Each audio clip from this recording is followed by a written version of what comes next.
नमस्ते बच्चों, कक्षा 5 विषय गणित में आज अपनी प्रश्नावली 9.2 की प्रश्न हल करेंगे। तो पहला प्रश्न देखिए इसमें कि इस साल कैलेंडर को देखकर जुलाई से दिसंबर माह में आने वाली छुट्टियों की संख्या का स्तंभ चार्ट बनाइए। तो ग्राफ पेपर पर हल करना है अपने को इस प्रश्न को, और फिर कुछ नीचे 3 प्रश्न दिए हुए हैं, इनके उत्तर भी देने हैं।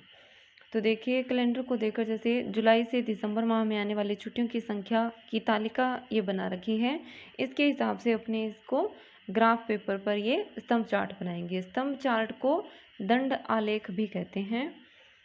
तो ये जो प्रश्न है ये अपने को ग्राफ पेपर पर हल करना है।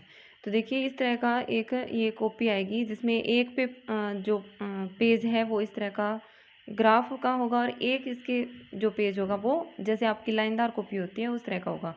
तो ये जो प्रश्न है और ये तालिका है वो आपको उस लाइनदार पेज पर लिखना है, इसके सामने वाले पृष्ठ पर, और इस पेज पर आपको इसका ये स्तंभ चार्ट बनाएंगे अपने। तो इसके लिए अपने को इस तालिका को देखकर ही बनाना है। तो सबसे पहले अपने इस पर एक्स और वाई अक्ष खींचेंगे। तो देखिए इसमें जो ये गहरी लाइन दिखाई दे रही है इसके ऊपर अपने को रेखा खींचनी है।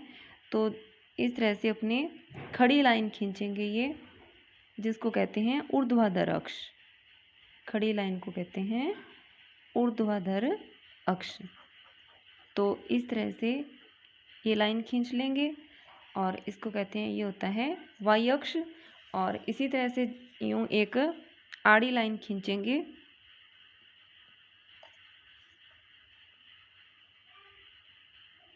अब इसमें देखिए अपने हाईएस्ट नंबर है 16। तो देखिए ये हो जैसे 1 2 3 4 5 6 7 8 9 10 11 12, यानी इसको अपने को अगर पैमाना अपने 1 इकाई बराबर 1 ही लेंगे तो ये अपने को थोड़ी सी लंबी बनानी पड़ेगी। तो ये वाई अक्ष हो गया। इसी तरह से इधर आड़ी लाइन खींचेंगे जिसको कहते हैं क्षैतिज अक्ष, और इसका नाम देंगे अपने एक्स अक्ष। और ये ऊर्ध्वाधर अक्ष है, ये है वाई अक्ष। तो अपने इसमें एक्स अक्ष पर जो माह है, माह के नाम है उनको दर्शाएंगे, और जो वाई अक्ष है इस पर ये जो छुट्टियों की संख्या है ये दिखानी है। तो जो आंकड़े दिए होते हैं अपने को वो हमेशा इस वाई अक्ष पर लिखने हैं। अब देखिए जैसे यहाँ से अपने हाईएस्ट नंबर है 16। तो अपने सबसे पहले जब इसको पैमाना मानेंगे ग्राफ के लिए, तो अपने इसमें चाहे तो इस 1 इकाई बराबर 1 छुट्टी मान सकते हैं या फिर 2 छुट्टी मानकर भी हल कर सकते हैं। तो जैसे 16 ये मान लीजिए मैं इसको 1 इकाई बराबर 1 छुट्टी मानकर ही बना रही हूँ। तो यहाँ पर जैसे 1 इस खाने में हो जाएगी 2, इसमें 3, ये 4 5 6 7 8 9 10 11 12 13 14 15, और यहाँ पर हो जाएगी ये 16। बढ़ाएं तो चाहे आगे इसको 17, इस तरह से। अब देखिए ये भी आपको जो गहरी लाइन है उस पर नंबर लिखना है। 1, ये 2 3 4 5 6 7 8 9 10 11 12 13 14, ये 15, और ये 16, और ये 17 हो गया।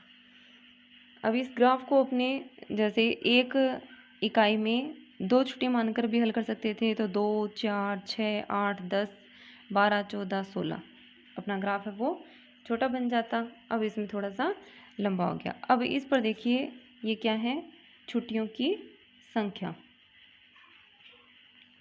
छुट्टियों की संख्या, और इधर अपने एक्स अक्ष पर दिखाएंगे माह के नाम। तो यहाँ से एक ये खाना छोड़ देंगे और इसमें अपने आ जाएगा जैसे जुलाई। फिर देखिए इस तरह से फिर एक खाना छोड़ देंगे और इसमें आ जाएगा अगस्त, फिर ये खाना छोड़कर इसमें आ जाएगा सितंबर, फिर ये छोड़कर इसमें आ जाएगा अक्टूबर, फिर ये खाना छोड़कर इसमें आ जाएगा नवंबर, फिर ये खाना छोड़ देंगे और इसमें आ जाएगा दिसंबर। यानी एक एक खाना छोड़कर एक एक महीना इस तरह से दिखाते जाएंगे। तो अब इसमें देखिए अपने पास जुलाई में कितनी छुट्टियां हैं, 4 छुट्टियां हैं। तो ये जो जुलाई माह वाला ये जो अपने बनाएंगे दंड, ये कहाँ तक बनाएंगे, 4 तक। तो इस स्तंभ को अपने इस 4 तक इस तरह से बना देंगे और फिर इसको हल्का हल्का सा पेंसिल की सहायता से यूं भर देंगे। अब देखिए अगस्त माह में अपने पास छुट्टियां हैं 8।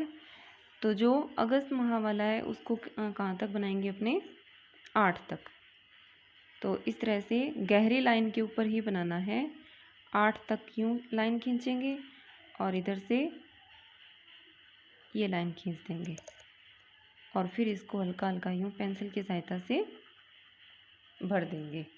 फिर देखिए आगे सितंबर में, तो अपने सितंबर में कितनी छुट्टियां हैं, 5 है। तो सितंबर वाले खाने में अपने 5 तक इसको बनाएंगे इस तरह से।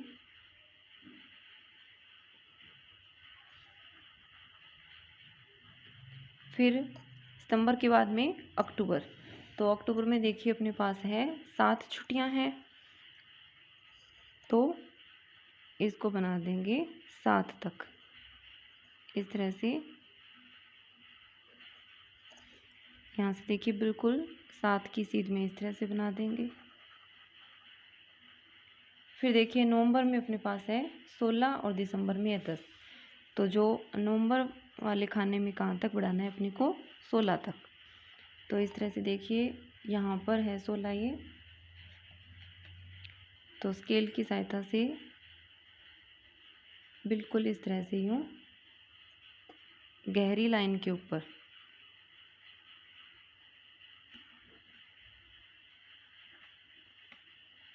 ये बना देंगे।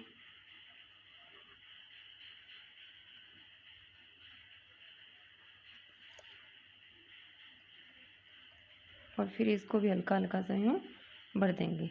इसी तरह से दिसंबर में है 10 छुट्टियाँ। तो देखिए दिसंबर वाले खाने में 10 तक ही बना देंगे इस तरह से।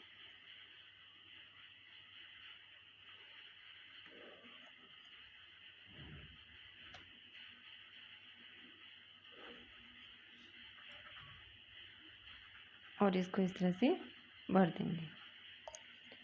तो अब इसमें देखिए अपने को देखते ही पता चल रहा है इसका कि जुलाई में कितनी छुट्टियां हैं।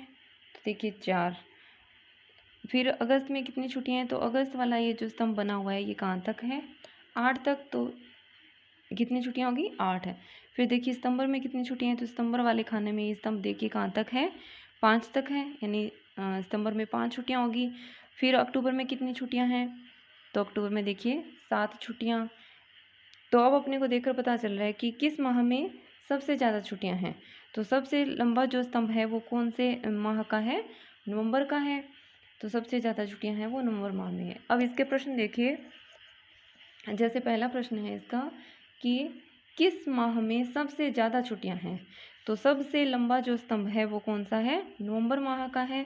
तो इस प्रश्न का क्या उत्तर हो जाएगा कि सबसे अधिक छुट्टियां वो किस में है, नवंबर माह में। इसके नीचे आप एक लाइन छोड़ देंगे तो उसमें उत्तर लिख देंगे पूरा कि सबसे ज़्यादा छुट्टियां हैं वो नवंबर माह में है। फिर देखिए दूसरा प्रश्न है कि किस माह में सबसे कम छुट्टियां हैं। तो अब आप इस स्तंभ चार्ट को देखिए, सबसे छोटा जो स्तंभ है वो कौन से माह का बना हुआ है, जुलाई का। तो सबसे कम छुट्टियां किस माह में है, जुलाई माह में है। तो इसका आंसर हो जाएगा जुलाई माह में। फिर देखिए अगस्त या दिसंबर में से कौन से माह में ज़्यादा छुट्टियां हैं। तो अब अपने को कौन सा देखना है, अगस्त और दिसंबर, अगस्त या दिसंबर। तो अगस्त में देखिए कितनी हैं, 8 छुट्टियां हैं और दिसंबर में है 10 छुट्टियां। तो कम किस में है, अगस्त में, तो तीसरे प्रश्न का उत्तर क्या हो जाएगा, सबसे ज़्यादा अगस्त या दिसंबर में ज़्यादा छुट्टियां। तो अगस्त में 8 है और दिसंबर में 10 है, तो ज़्यादा किस में हुई, दिसंबर में। तो लिख देंगे कि दिसंबर माह में अधिक छुट्टियां हैं, अधिक छुट्टियां हैं। तो आप इस वीडियो को ध्यान से देखेंगे और ये जो पहला प्रश्न है इसे ग्राफ पेपर पर भी हल करेंगे। धन्यवाद।